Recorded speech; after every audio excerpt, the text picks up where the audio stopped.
Before I get started, I just want to say that I've had a huge year this year, and I have some news. You can all see that, I know. Yeah, my grandmother died, and it took forever. We were really committed, and I was like, can someone throw a switch? This bitch will not die. And then finally she died, and I got this, so I'm super excited. It really bounces in here, too. Go to the light, Nana, because here it is. Yeah, that's fun. If I had a hip bone, I'd show this shit off all day. Oh, don't get sad, little one. She's not dead. I lied. She's fucking confused. I took it right off her hand. To be fair, she was watching her stories and I had pudding. Gun to a knife fight. Yeah, it's pretty. She's dead. She is very dead. I didn't kill her, so don't get all weird. She's dead. I got married. I've been married for a while now to a man. Spoiler alert. Yeah, no one saw it coming. You hit a certain age and people are like, if you want to eat a vagina, you can. We support you. And I was like, done it. No. No, he's a man. He's a lovely man. I'm an older bride. Like I said, it's my first wedding, my first marriage, and people get weird when you get married and you've been single for so long. They get very odd with you and awkward. So I'd run into people, even now, and they'll go, I heard that you got married. And I'm like, why do you look like you smell dog shit? Well, no, I'm happy for you. Well, you should tell your face. It doesn't know. This is happy. This is dog shit. This is happy. Yeah. Yeah. He's lovely and kind and smart, and he's a dad. He has a son.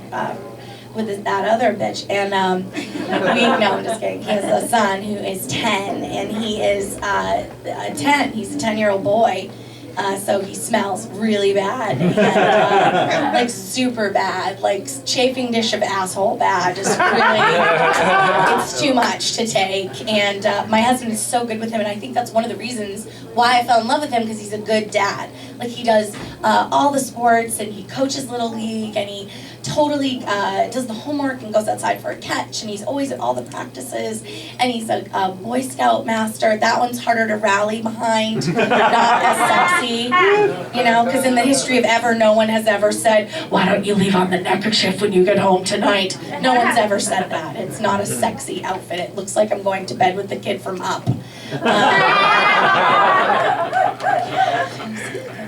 I'm a new mom, and they don't throw you a shower for that if you're a stepmom. They don't. There's no shower. It would be better than a regular baby shower, let's be honest, a stepmom shower, right? Instead of like diaper genies and baby games, it would just be like bowls of Ativan and Chardonnay. It would be really fun. But they don't do that, so I've read all the books. I took this very seriously. I think step parenting is important. So I've read the books, new parent books, new mom books, stepmom books, blended family books. All the books said the same thing. Routine and schedule. Stick to the routine, stick to the schedule. And I was like, I can do that. The other thread was positivity. Be positive with your child. Start their day with positive messages. Be positive in every sense of the word. And I was like, wow, my mom did not read these books. Not at all. But I could do better, right? That's what you want to do with your kids. You want to do better. So what I started doing was I would wake him in the morning. It's really fun in summer vacation. I would go into his room, and before he even opened his little eyes, I would get really close to his face. And when he did awake, I would say to him, you woke up today! Woo! But he's 10, so he asks a lot of questions like, why wouldn't I have woken up today? And the books say to tell the truth. So, well, remember where you got kicked in the leg at soccer? It could have formed a blood clot that traveled up your leg to your heart. Maybe home invasion. That's a scary one. That's where they come in through an open window. We don't lock anything around here, so they probably kill you first. Your room is closest, and then that's a blessing in disguise because you don't need to see your father and I get made in the living room in our underwear. But not you. You woke up today. cute little boy. He's fun. I don't do well with the other moms because I work at night and their whole life takes place during the day, so I don't do well in the morning anyway. I'm not a morning person. I'm really not. I don't want to get up early. I'm glad he's not smaller because they have to get up really early when people are little, and I just wouldn't do well with that. Like my friends with small children are so mad all the time. They'll call me at 7 on a Saturday and be like, "What are you doing?" "I'm sleeping." "Have you been outside?" "No, I made it inside last night." "Who is this? I'm in the big girl bed and everything." Stop calling here. I just don't understand the whole need to be up really early because most people aren't good in the morning. They're not nice. I know to not leave the house until at least noon because I shouldn't be with other human beings. I'm not going to play well or nice.